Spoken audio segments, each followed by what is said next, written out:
Our final guest is Vietnam veteran, Army, 1967 to 1970, Mr. Steve Koppenhoefer. Steve grew up in a military family. He settled in Seneca in 1978 with his wife, Sue. They raised 6 children, which were all excellent students at Seneca High School. He is currently retired but spent most of his adult life as a consultant for many Fortune 500 companies. Please help me welcome Mr. Koppenhoefer.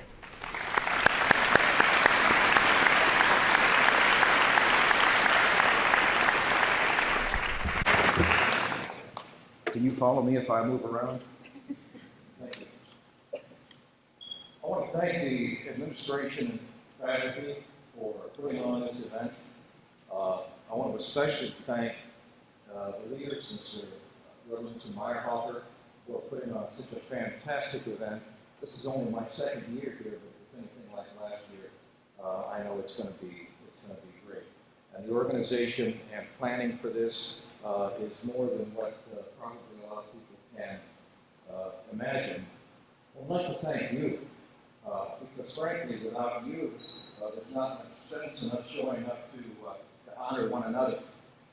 And I'd like to recognize my fellow veterans, my brothers in the Legion and PFW, and our active service members.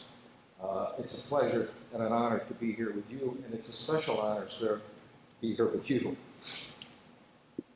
It's not often we get a chance to be with one of the few remaining World War II veterans. My story begins in 1967, which was, the dinosaurs were gone by then. So I had been struggling through 4.5 years of college, not doing well. For some reason, the Army looked like a good place to be. And by the way, I'd like to confirm your concerns about the bed, sleep, and the hot meals in the shower. There was a time my group and I went for 64 days without any of those. At any rate, I joined the Army, in response to which I'm told that my father did not speak to anyone for 3 weeks after I left, although he was a retired Army veteran himself. After a year of training, including 6 very tough months in Officer Candidate School, I was given a commission as a second lieutenant. I served as an infantry platoon leader in Germany, and I got orders for Vietnam. I went to Vietnam and had the extraordinary privilege of leading young Americans in combat in Vietnam. But I didn't come here to talk about me. I came to talk about them. Their story is the bigger story. Their story is the one that I'd like you to take with you as you leave here. And their story is the one that I feel particularly honored to be able to tell. I'd like to start by having you think back to the last time you looked in the mirror, probably this morning, probably checking your hair, your makeup, that fresh young face that you saw looking back at you, those bright eyes. Let's be honest, that's a pretty good-looking face. Now, I'd like you to look out here to the honorees. They got a few years and a few miles old. And it shows. In fact, something happens after a while that prevents us from even knowing how to coordinate our wardrobes. But enough about that.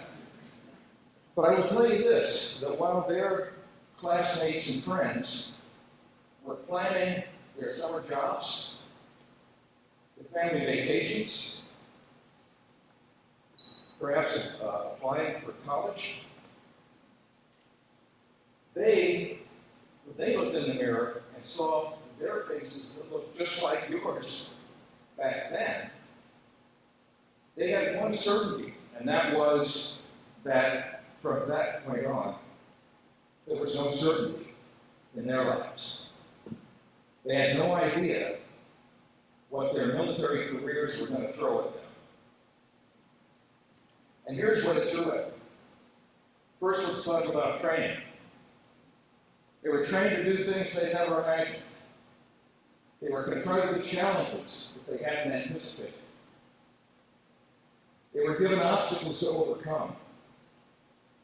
And oh, by the way, there's no quitting. You can't say, I don't like this, I'm going to get a different job. Oh, no. No, they had to stick it out.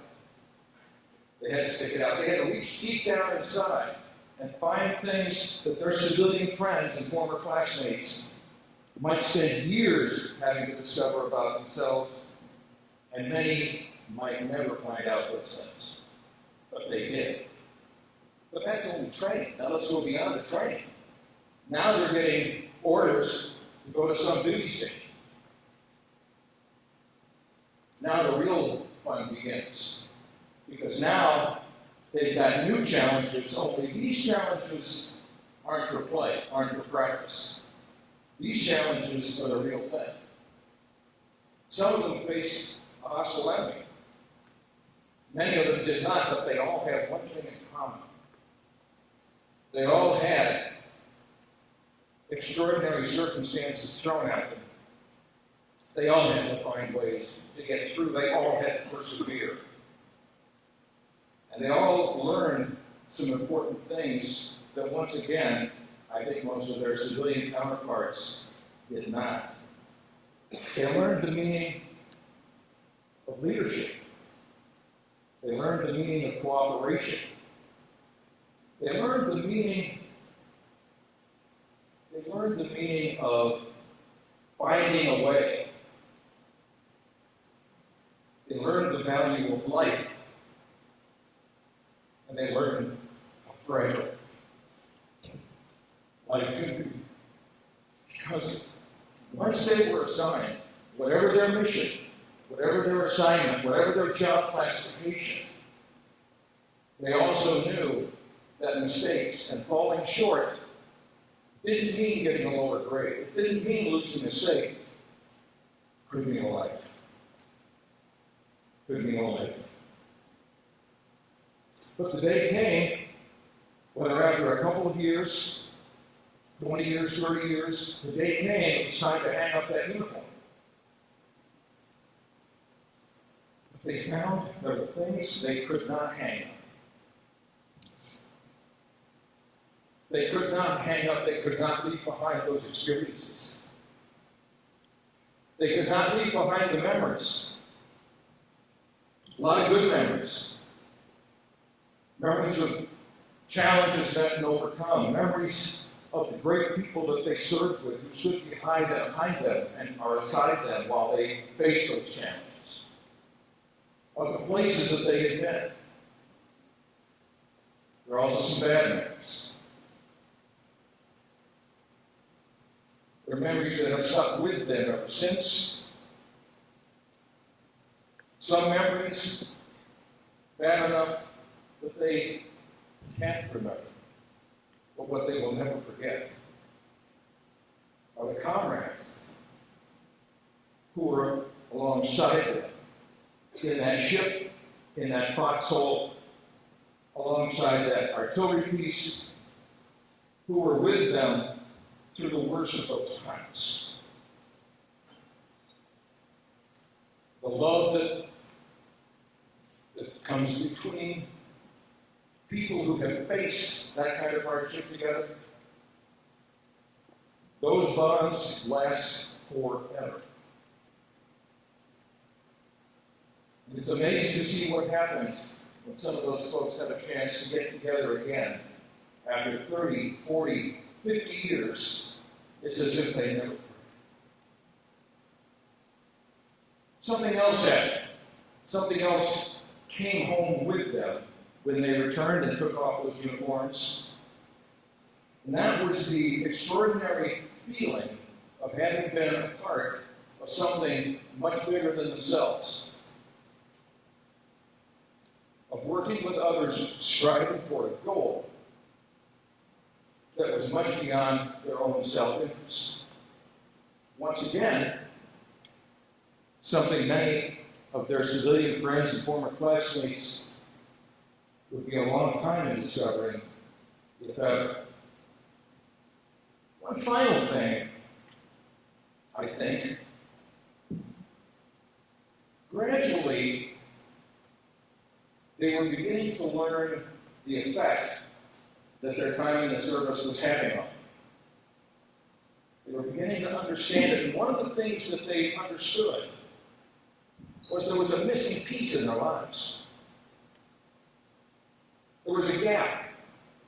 And there was a gap because there was nothing to replace that being a part of something greater than yourself, of working toward goals and ends that are beyond your own personal interests.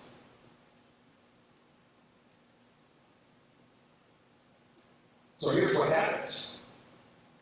When you have a gap, when there's a void, you work to fill it. Well, how do they do that? Well, many of them found new outlets for the desire to serve. What do I mean by that? Well, they've taken their uniforms off, their military uniforms, but they found an outlet for that through their churches, through veterans organizations, through other benevolent organizations. And so many of them have continued to serve. Check the food pantry, check almost anything of a service nature that's going on in the community. And you'll find veterans like these folks represented, maybe overrepresented in a sense, disproportionately high, because somehow that germ of service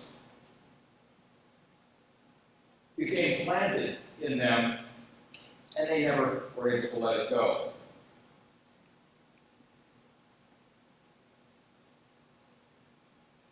Ladies and gentlemen, I salute you, both your service then and your service since then.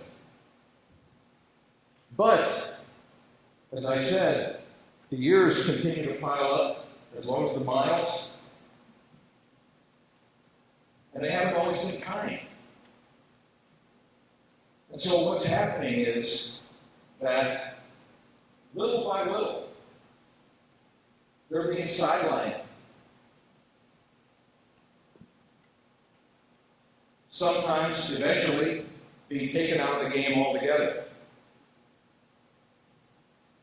Who's going to replace what they do now? What they've done in the years since they took their military uniforms off? Oh, wait a minute.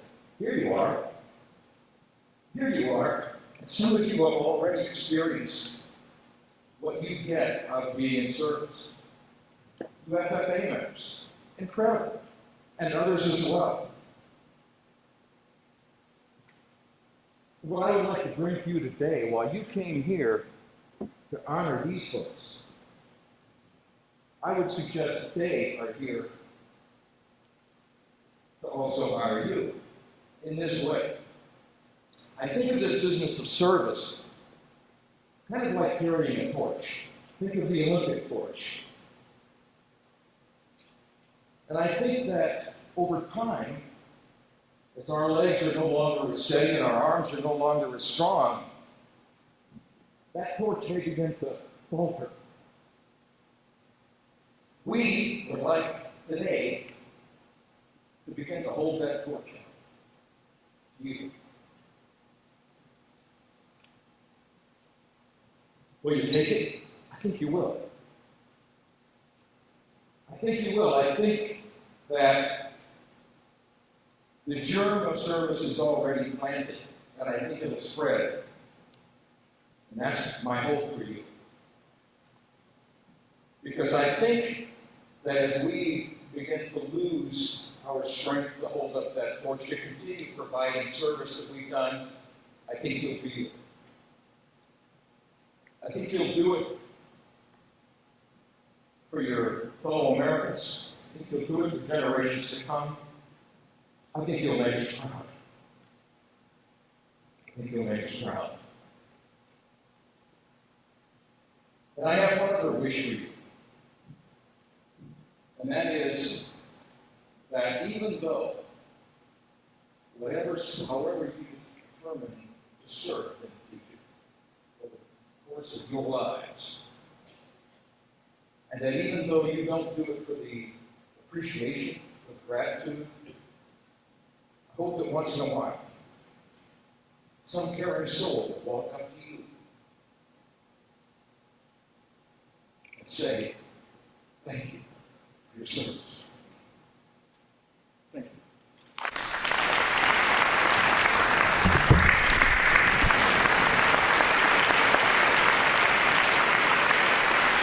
Mr. Koppenhoefer.